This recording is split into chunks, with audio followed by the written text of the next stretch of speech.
sing pakai songkat itu. Jadi teman-teman, jin itu di dalam teks Ibrani itu syair. Ya, syair. Bentuk jamaknya itu syairim. Nah, ini dibaca seperti ini teman-teman. Kita lihat ya. Jin itu dibaca seperti ini teman-teman. Sau er.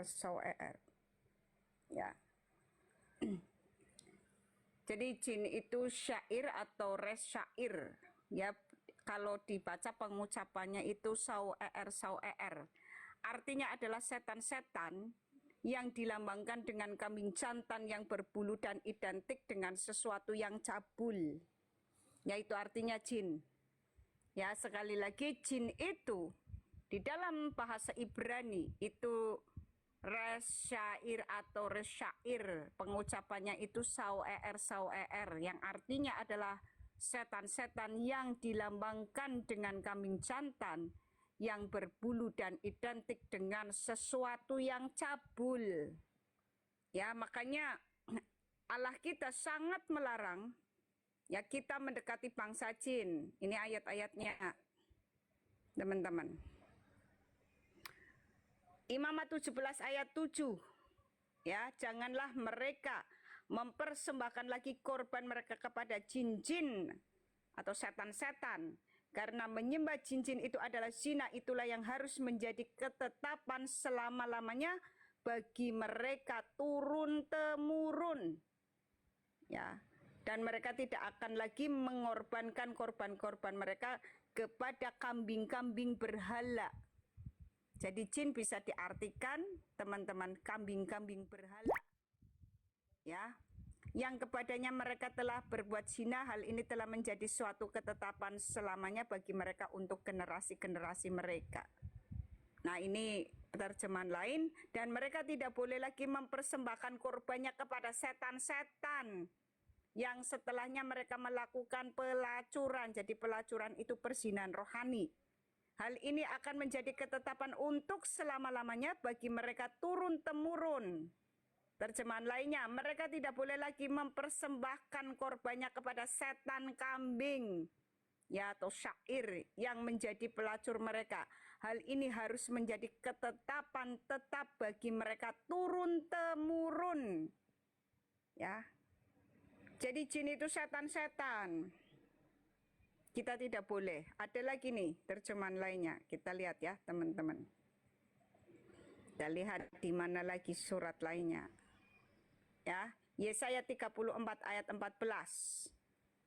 Di sana berpas-pasan binatang gurun dengan anjing hutan, dan jin bertemu dengan temannya. Hantu malam saja ada di sana dan mendapat tempat perhentian. Ya, dan binatang-binatang buas gurun akan berpas-pasan dengan anjing hutan dan kambing jantan. Jadi simbolnya bangsa jin itu kambing, teman-teman. Ya, kambing jantan. Begitu juga Azazel nanti simbolnya adalah kambing. Ya, kambing jantan atau syair akan bertemu dengan temannya. Sesungguhnya di sana burung hantu akan bertengger dan menemukan tempat istirahatnya. Terjemahan lain KJV, binatang buas di gurun juga akan bertemu dengan binatang buas di pulau, dan satir atau syair akan berseru kepada sesamanya. Burung hantu yang memekik juga akan beristirahat di sana dan mencari tempat peristirahatan bagi dirinya sendiri. Ya. Terus terjemahan lain, makhluk-makhluk gurun akan bertemu dengan serigala, kambing berbulu juga akan menangis terhadap jenisnya. Ya, monster malam akan menetap di sana dan akan menemukan tempat peristirahatannya. Ada lagi teman-teman, jadi banyak sekali ya sebenarnya jin-jin ini teman-teman. Ya, ini teman-teman. Jadi jin di atas itu bisa dilihat teman-teman, karena tadi sudah dibaca Imamat 17 ayat 7. Ya, dalam teks Ibrani itu syatir, artinya kambing berhala. Diterjemahkan ya tahun 2008 dari kata Ibrani, artinya yang berbulu kambing jantan, bentuk jamak Ibrani syairim ya, yang artinya roro jahat, roro setan yang identik dengan sesuatu yang cabul, yang simbolnya kambing jantan berbulu lebat. Itu artinya jin, teman-teman. Kita lihat lagi teman-teman teks lainnya. Ya, nih teman-teman. Dari kambing ke setan, ya, adalah perubahan yang mudah terjadi dalam semitis.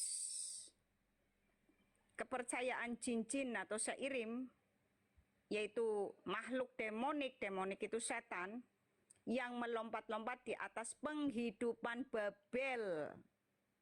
Ya teman-teman, jadi tanah Sinar atau Mesopotamia, pemujaan kepada berhala itu sebenarnya memuja roro setan teman-teman, roro jahat ya, yang seperti Intan sudah jelaskan. Jadi sebenarnya penjelasan Intan itu dari peradaban tanah Sinar itu sudah nyambung semuanya dengan ini teman-teman ya, nyambung semuanya dengan ini, karena RT6 ini menganggap jin-jin ini temennya. Ada jin muslim ya, ada jin kafir, nggak ada. Seluruh jin ya, mungkin ada jin muslim ya, tetapi nggak ada itu jin Kristen ya. Nggak ada jin Kristen, karena Kristen tidak boleh percaya atau berteman dengan bangsa jin. Nah inilah teman-teman ya, jadi banyak sekali ayatnya. Jadi ini di sana di atas penghidupan Babel ya. Babel itu tanah Sinear yang sering Intan jelaskan, yaitu Mesopotamia.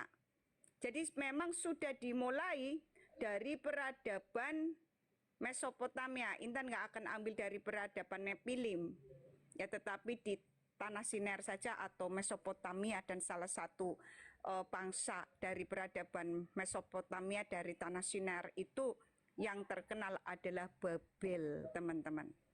Ya, yang terkenal adalah Babel atau Babilonia. Nah, nanti kita lihat artefak kambing ya, zaman peradaban Mesopotamia, yang sebenarnya artinya jin ya, teman-teman. Jadi jin-jin itu teman-teman sudah tahu ya, di dalam teks Ibrani sekali lagi ya, itu roro jahat, roro setan yang identik dengan sesuatu yang cabul. Ya teman-teman, itu dibaca lagi nih teman-teman. Itu pengucapannya itu sau er, yang artinya adalah setan-setan, yang dilambangkan dengan kambing jantan yang berbulu dan identik dengan sesuatu yang cabul, itu artinya jin. Ya, makanya Allah kita sangat melarang itu. Ya, sangat melarang kita mendekati atau bergaul dengan bangsa jin. Itu Allah kita. Itu berlaku turun-temurun dan selama-lamanya. Ya, lalu abad ke-7 datang sebuah ajaran yang mengatakan jin itu ada yang baik. Ya, bahkan umatnya didampingi oleh pendamping dari golongan jin yang disebut Korin, ya teman-teman, dari bangsa jin yang disebut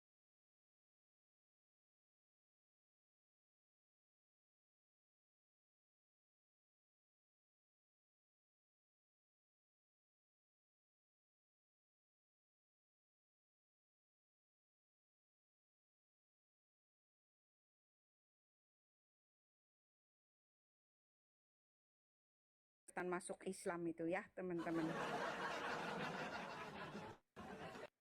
Jadi jangankan setan, jin saja itu tidak boleh, karena itu persinan rohani teman-teman ya, itu persinan rohani. Karena begini teman-teman, antara terang dan gelap itu tidak bisa menyatu, antara Roh Kudus dengan roh Satan itu tidak bisa menyatu ya teman-teman. Jadi Intan jelaskan sekali lagi sejarahnya setan nih ya teman-teman. Sejarahnya setan sebenarnya secara tertulis di Alkitab, kita lihat teman-teman. Nah, setan-setan inilah nanti dikenal dengan bangsa jin dan bangsa malaikat maut ya teman-teman.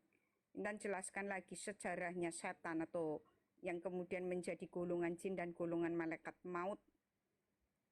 Kita buka Yehezkiel 28 coba ya. Yehezkiel 28 nih teman-teman. Nih asal mulanya itu kerub teman-teman ya. Jadi ini sebenarnya sindiran ya teman-teman bagi Raja Tirus yang menyerupai ya, sombong dan sebagainya. Ini kita lihat teman-teman. Kita singkat aja. Nih teman-teman.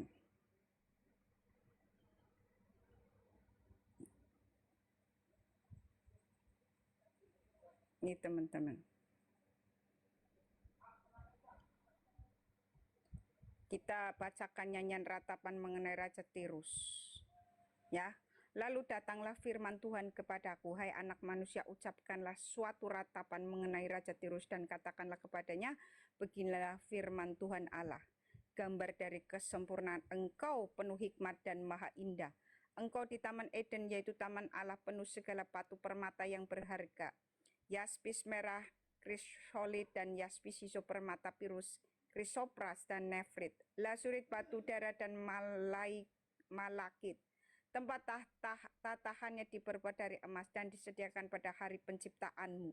Kuberikan tempatmu dekat kerub yang berjaga di Gunung Kudus Allah engkau berada dan berjalan-jalan di tengah batu-batu. Jadi salah satu kerub teman-teman. Asal mulanya yang sangat dekat dengan tahta Allah. Ini asal mulanya. Ya, pemimpinnya ini. Pemimpin pemberontakan. Yang bercahaya-cahaya, engkau tak tercela di dalam tingkah lakumu.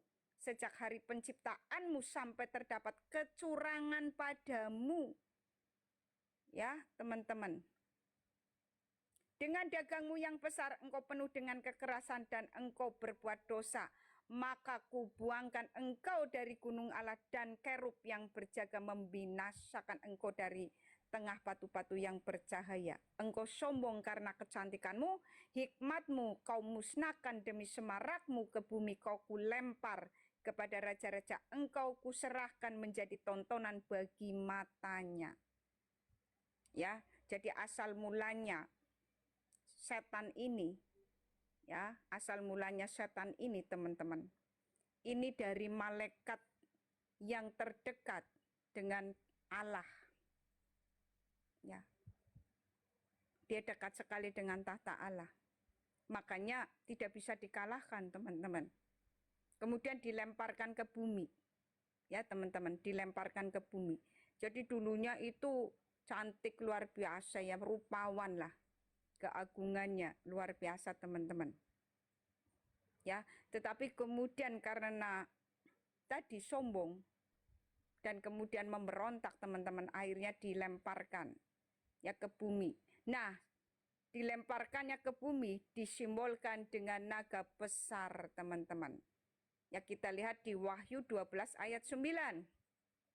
Dan naga besar itu atau si ular tua yang disebut iblis atau Satan, yang menyesatkan seluruh dunia, ia dilemparkan ke bumi. Dilemparkan bersama malaikat-malaikatnya. Kita lihat ayatnya ya teman-teman. Kita lihat ayatnya. Nih teman-teman. Nih, naga besar itu kekuatannya dahsyat teman-teman. Ya, kekuatannya besar. Karena dulu malaikat kerub yang paling dekat dengan tahta Allah. Ya, makanya dia tidak bisa dikalahkan oleh siapapun karena kekuatannya ada di pikirannya teman-teman, makanya disebut ular tua. Ya, ular itu simbol intelektualitas atau pikirannya yang tinggi teman-teman. Maka yang bisa mengalahkan itu Allah sendiri. Nah, naga besar ini atau kekuatan Satan ini teman-teman, ini di dalam perjanjian lama ya, itu disebut Leviathan. Ya, kita lihat Leviathan teman-teman. Ya. Kita lihat Leviathan. Nih teman-teman, ini simbol setelah mereka memberontak ya teman-teman. Setelah memberontak, maka dituliskan si naga besar ini di Ayub 3 ayat 8, simbol kutukan dan mantra ke-8. Ayub 4:1 ya, ayat 1 sampai 3:4 memiliki kekuatan sangat dahsyat. Mazmur 7:4 ayat 14, Allah yang akan memecahkan kepalanya. Mazmur 104 ayat 25 dan 26, makhluk lautan, Yesaya 27 ayat 1, ular yang melingkar dan naga di laut yang akan dibinasakan Allah di akhir zaman, Wahyu 12 ayat 9, naga besar atau ular itu ya simbol iblis atau Satan. Satan itu artinya musuh ya, musuh Allah atau pemberontak, teman-teman. Wahyu 12 ayat 3 sampai 4, memiliki kepala 7 dan menyeret sepertiga bintang-bintang, maka mereka simbolnya adalah perbintangan. Nah, tadi ada kata bahwa jin-jin ini ya, itu penghidupan Babel. Setan-setan ini penghidupan Babel. Kita lihat simbol naga di penghidupan Babel, teman-teman. Dan tadi jin-jin itu diibaratkan kambing ya, teman-teman. Simbolnya adalah kambing. Nanti kita lihat, teman-teman, kambing. Nah, ini kita lihat.